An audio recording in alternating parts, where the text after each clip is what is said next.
নদীতে চুবানোর জন্য পরামর্শ দিয়েছেন, দুবার চুবাতে হবে যেন, আবার খেয়াল রাখবে যেন মরে না যায়। দূরত্ব বলে খুব হালকা হয়ে যায় কথাটা, কারণ উনি পাবলিকলি যেভাবে করেন সেটা হলো বিরাট রকমের একটা আক্রমণ। এটা আমাকে আমার নাম ধরে তো উনি ডাকেন না, উনি বলেন রক্তচোষা।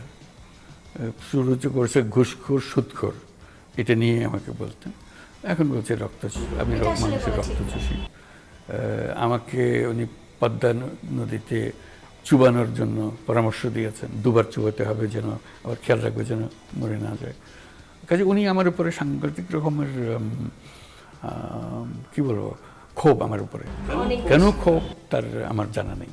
আমি এমন কোনো কিছু করি নাই যিনি আমার উপরে ক্ষুব্ধ হতে পারেন, কোনো বিহেভিয়ার বা কোনো আচরণ এরকম কিছু করি নাই। কাজে এটার থেকে মুক্তি পাওয়ার আমি তো কোনো রাস্তা দেখছি না। একজন